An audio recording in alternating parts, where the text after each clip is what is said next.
안녕하세요. 온사랑의 교회 주일학교를 맡고 있는 조의 보아스입니다. 지난주까지는 부모와 아이 관계에 대해 알아보았습니다. 오늘부터는 부모가 아이에게 어떻게 신앙을 가르쳐야 할지 함께 알아가 보도록 하겠습니다. 이번 영상에서 참고한 책은 조엘 비키의 언약자손으로 양육하라입니다. 그럼 먼저 언약자손이란 무엇일까요? 언약자손이란 아브라함, 이삭, 야곱처럼 믿음의 가정에서 태어난 자녀를 언약자손이라고 합니다. 그리고 부모 중에 한 명이라도 믿음이 있으면 언약자손이라고 말할 수 있습니다. 아마 이 영상을 보시는 분들의 자녀들은 대부분 언약자손에 해당될 거라고 생각합니다. 언약자손은 부모의 신앙을 어릴 때부터 가까이 지켜보기 때문에 다른 아이들에 비해 쉽게 믿음을 전수받을 수 있습니다. 하지만 우리들의 현실은 어떤가요? 아무리 얘기를 해도 복음을 받아들이지 못하고 관심이 없는 아이들 때문에 많은 부모님들이 속상해하고 계시는 것 같습니다. 그래서 오늘은 어떻게 우리 아이들을 진정한 언약자손으로서 양육할 수 있을지 함께 생각하고 이야기하는 시간을 가져보겠습니다. 자녀들이 복음을 믿지 못하는 이유는 크게 4가지 분류로 이야기할 수 있습니다. 첫 번째로는 신앙의 모범입니다. 자, 신앙의 모범. 우리 부모님들이 신앙의 모범을 잘 보이지 못했기 때문에 아이들이 복음을 받아들이지 못하는 경우가 있습니다. 그러니까 부모님이 먼저 하나님한테 열심히 기도도 하고 선행을 베풀면서 산다면 자녀들이 좋은 모습을 보고 배우겠죠. 하지만 그렇게 못한다면 부모님 혼자 아무리 열심히 신앙생활을 하더라도 저게 진짜일까? 라는 진정성을 의심을 받을 수 있습니다.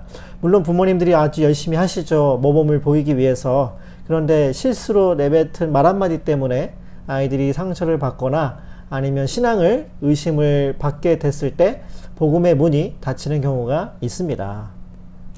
그렇군요. 두 번째는 강요입니다. 두 번째는 교회를 다녀라, 제발 예수 좀 믿어라 라고 무조건적으로 강요할 때 우리 아이들이 복음을 잘 받아들이지 못합니다. 태어나서 유치원에 들어가고 초등학교 이제 저학년, 고학년 그때까지는 부모님 말씀을 잘 들어요. 교회를 잘 따라다니죠. 하지만 중학교에 올라가서 머리가 커지고 이것저것 막 질문이 생기고 그런데 그 질문에 대한 대답을 듣지 못할 때 아이들은 이제 기독교 신앙에 대해서 의심을 품게 됩니다. 그때 많은 부모님들이 야, 그냥 믿어라. 그 머리로 믿는 거 아니야. 마음으로 믿는 거야. 라는 식으로 얼버무리게 되면은 아이들은 오히려 복음에 대한 반감이 커져서 받아들이지 못하는 경우가 있습니다. 네, 맞습니다. 세 번째는 수련회입니다. 보통 부모님들이 이제 기대가 큰 행사 중에 부흥회, 수련회, 여름 성경학교 같은 것들이 있죠. 평소에는 주일에 예배만 간신히 다녀요. 아무런 신앙의 열매가 없는데 이번에 성경학교 한 번만 갔다 오면 수련회 한번 뜨겁게 갔다 오면 아이가 변할 거야. 180도 바뀔 거야. 라는 기대를 가지게 되죠. 물론 그 수련회 신앙을 완전히 부인할 수 없어요. 많은 분들이 저를 포함해서 수련회를 통해서 하나님을 만났던 경험이 있습니다. 하지만 수련회는 삶의 방향을 바꿀 수 있지만 계속해서 다듬어지고 신앙이 성숙하게 만드는 데에는 부족한 게 있거든요. 거기에는 오랜 시간이 걸리고 양육과 훈련이 필요하다라는 것을 우리가 기억을 해야 합니다. 네, 네 번째는 세례입니다. 자, 세례를 받을 때 자녀가 예수님을 인격적으로 만나서가 아니라 나이가 들어서 당연히 받아야 된다라고 생각을 한다면 세례를 받았다 할지라도 복음이 그 아이에게는 없을 수 있습니다. 그러니까 유치원을 졸업하고 초등학교 올라가고 초등학교 졸업하면 중학교 올라가듯이 세례도 나이가 들면 뭐 교회에서 통과하는 의례처럼 생각할 수가 있거든요. 하지만 세례는 원래 당사자의 어떤 의지적인 결단이 필요한 의식입니다. 자기 스스로 자기 믿음을 하나님 앞에 고백을 해야 되는 거죠.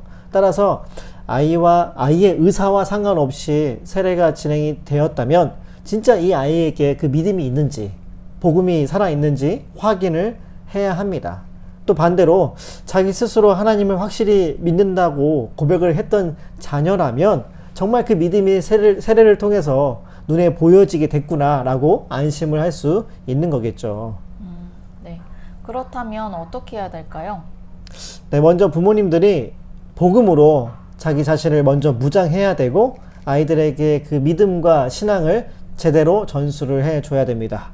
그래서 복음으로 무장하기 위해서는 먼저 부모님들이 신앙의 실천을 제대로 지속적으로 해 주셔야 되겠죠. 네, 그래서 총 4가지 신앙의 실천들을 안내해 드리도록 하겠습니다. 첫 번째로는 성경 읽기, 두 번째로는 성경 암송, 세 번째로는 기도, 네 번째로는 가정 예배입니다.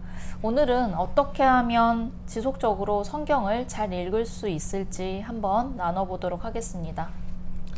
성경 읽기는 너무나 중요하기 때문에 오늘뿐만 아니라 다음 영상에서도 한 번 더 다룰 건데요. 먼저 오늘은 가장 기본기 2가지만 말씀드리겠습니다.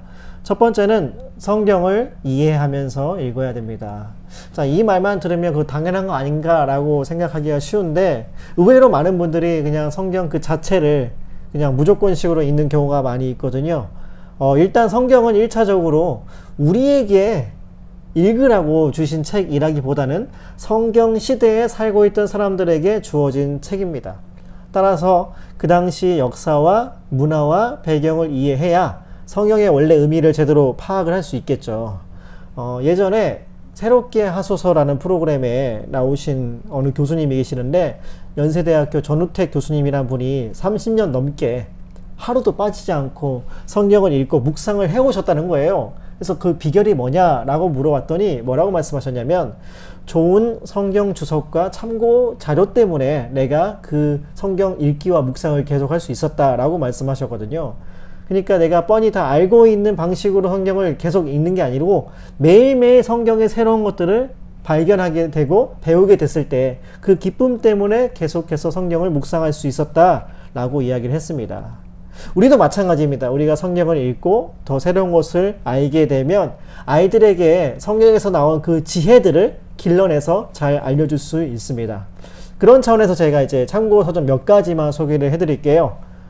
굉장히 얇고 가격이 저렴한 책인데 손에 잡히는 구약 개론 그리고 손에 잡히는 신약 개론 이 2권의 책이 세트로 판매가 되고 있습니다.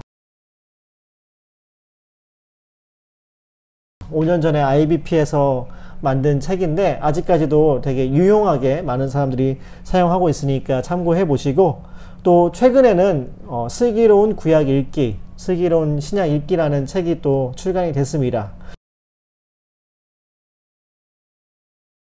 이런 책들은 이제 커피 몇 잔만 안 드시고 아끼신다면 얼마든지 살 수 있는 책이니까 이런 좋은 책들을 참고하셔서 여러분의 성경 읽기가 더욱더 풍성해지셨으면 좋겠습니다.